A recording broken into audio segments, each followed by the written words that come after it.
Back when Xtrfy released the M4, I said they had pretty much everything right, except the shape. Now with the M42, they pretty much do have everything right, including the shape, which is a smaller, Sensei-like shell, but better. Quick note, this is not the second version of the M4, it is the second mouse in the 4th generation of products from Xtrfy. It's lightweight at about 60 grams by my scales. It's using a top optical sensor, the 3389, positioned in the center, and it has some nice tapered PTFE feet, along with a soft, flexible braided cable. It is a little stiffer than others, but they said they're going for quality and longevity, so this one should last and not break, and is slightly raised to stay off the pad. RGB all around the front, really nice buttons and scroll, and you can even replace the back part of the shell with this taller one, which is great for anyone who likes to rest their palm. There's a DPI button on the base, and you can see the DPI steps in the manual. You'll also find some replacement mouse feet in there, and it has a little switch which allows you to change the polling rate. You change the color modes with the top button, and you can change the speed or color by pressing either mouse 2 or mouse 4. So that's pretty cool, you don't need software for this one. Here's a quick sound test so you get an idea of the buttons. They're just the standard mechanical with the usual 4 millisecond debounce.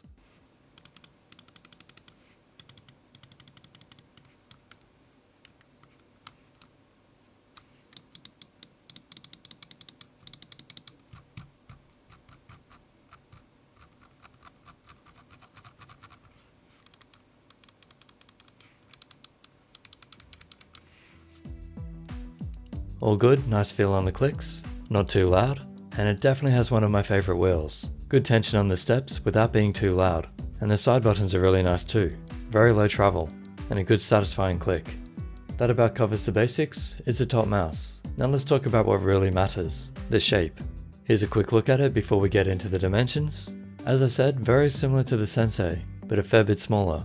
Also, while I do like the Sensei shape, it doesn't feel quite right to me. But Xtrfy have modified it in a few ways. So look at the Dream Machine's DM3 Mini, they're essentially the same size, but I can't get a good grip on the Mini, and yet my grip feels really good on the M42. This is how important subtle changes can be on gaming mice. A slight reshaping of the side curvature can feel a lot better. Also, they've put in some nice comfort curves in the buttons, just enough to give some extra grip. It's more like the Zowie FK2 in that way. In fact, if you combine the Sensei and the FK series, you'd probably get this mouse. That's for the low back. If you use the high back, it's more like the MM710 or Razer Viper Mini.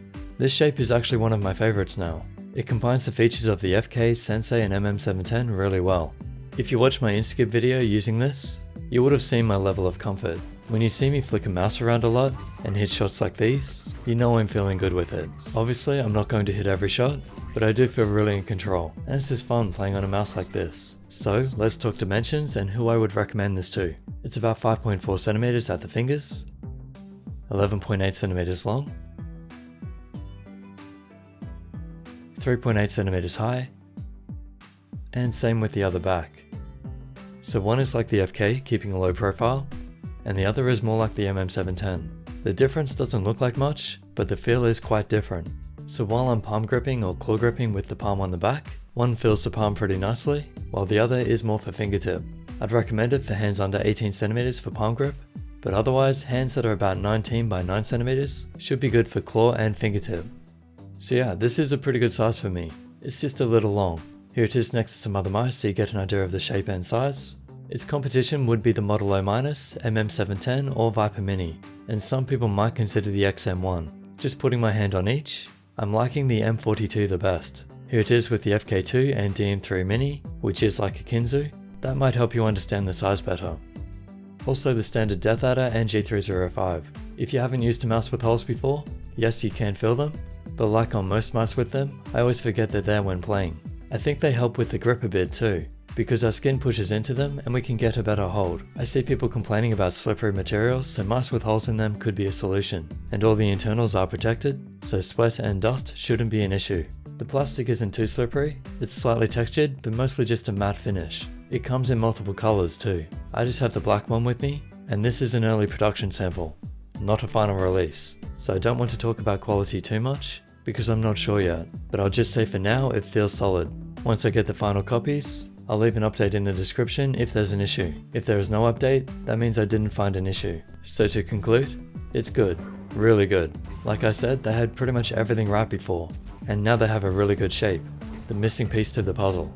You could make the argument that it should be lighter, but the counter argument is that it might lose build quality.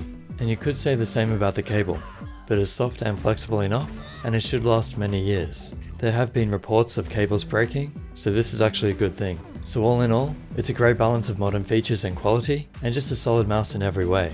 Definitely one of my new favorites. As always, this mouse was sent to me for testing and review purposes, but all thoughts are my own and honest. Hope that helps. Let me know in the comments what you think of it if you get one, especially if you've tried one of the other top small mice. And let me know which back you use too, the high one or the low one. Usual links in the description if you want to help support what I do. And subscribe, like and share this video, and I'll catch you in the next.